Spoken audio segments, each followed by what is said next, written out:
વાવથરા જિલ્લાના દિયોદર આદર્શ હાઈસ્કૂલ ખાતે દિયોદર તાલુકા કોંગ્રેસ પ્રમુખનો પદગ્રહણ સમારોહ કાર્યક્રમ યોજાયો હતો, જેમાં બનાસકાંઠા જિલ્લા સાંસદ ગેરીબેન ઠાકોર તેમજ જિલ્લા કોંગ્રેસ પ્રમુખ ગુલાબસિંહ રાજપૂતની અધ્યક્ષતામાં દીપ પ્રાગટ્ય કરી આ કાર્યક્રમની શરૂઆત કરાઈ હતી, જેમાં ઉપસ્થિત કોંગ્રેસના સૌ આગેવાનોએ દિયોદર કોંગ્રેસ સમિતિના નવનિયુક્ત પ્રમુખ ઉમેદભાઈ પટેલને સાફો શાલ ઓઢાડી ફૂલહાર પહેરાવી સન્માનિત કર્યા હતા, જેમાં છેલ્લા 4 વર્ષ સુધી કોંગ્રેસ સમિતિમાં પ્રમુખ તરીકે જવાબદારી સંભાળી તેવા નરસિંહભાઈ દેસાઈની કામગીરી પણ બિરદાવી સન્માનિત કર્યા હતા।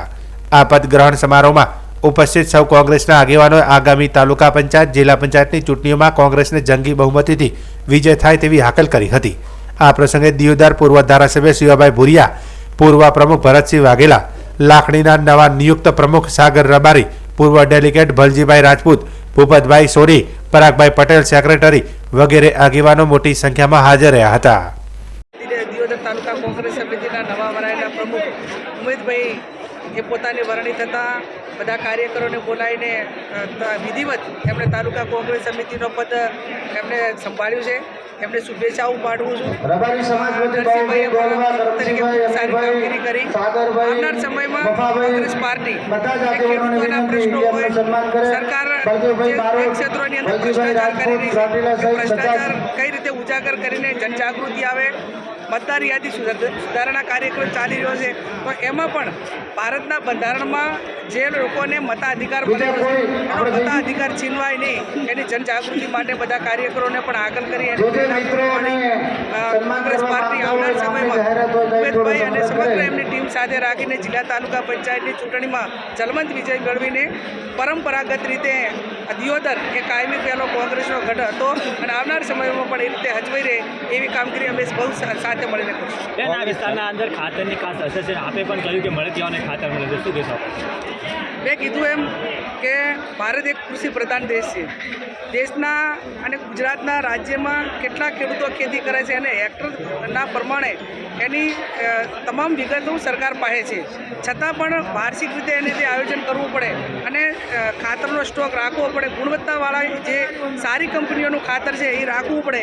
એના બદલે ક્યાંક ને ક્યાંક જે ખાતર ડુપ્લિકેટ હોય અથવા તો એમની જે કંપનીઓએ એમને ડોનેશન આપ્યું હોય એ કંપનીઓનું ખાતર વેચવા માટે કરીને એગ્રો હોય કે વિવિધ સહકારી સંસ્થાઓ હોય એને ફરજ પાડે છે।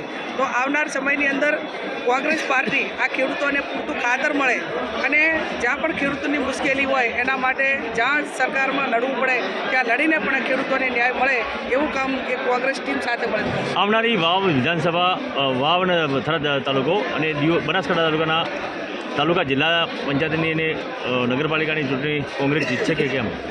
જિલ્લા અને તાલુકા પંચાયતની ચૂંટણી જ્યારે સરકાર એનું સીમાંકન કરે, ગમે એટલાને ચૂંટણી આવે એ કોંગ્રેસ પાર્ટી અને એના ઉમેદવારો લડવા માટે સક્ષમ છે।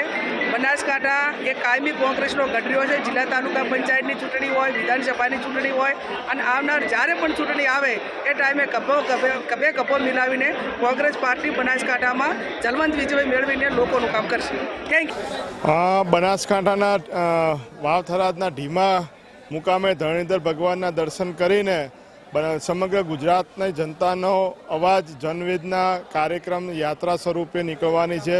21 તારીખે ઢીમાથી શરૂ થશે અને 23 તારીખ સુધી અંબાજી બનાસકાંઠાની અંદરથી પૂર્ણાહુતિ કરીને 3 તારીખે બહુચરાજીમાં એક વિરાટ જનસભા યોજી અને આ યાત્રા પૂરી કરવામાં આવશે। ટોટલ 60 દિવસ આ યાત્રા ચાલવાની છે। એમાં ખાસ કરીને ખેડૂતોના દેવા માફ થાય એની માગણી સાથે યાત્રા નીકળી રહી છે। ખેડૂતોને જ્યારે પાક વીમો સરકારે બંધ કર્યો છે તો સરકારની જવાબદારી બને કે એનું ધિરાણ માફ કરવું જોઈએ।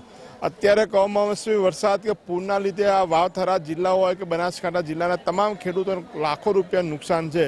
તેમ છતાં અહીંયા તમે દેખો તો દિયોદરની અંદર ખેડૂતોને કોઈ જાતનો સહાય આપવાની માત્ર વિરોધ થયો તો મગફળી પૂરતી વાત છે, લાખણી તાલુકામાં એવી વાત છે અને વાવ, સુઈગામ, ભાભર અને થરાદની ગામડામાં તો અતિશય નુકસાની છે।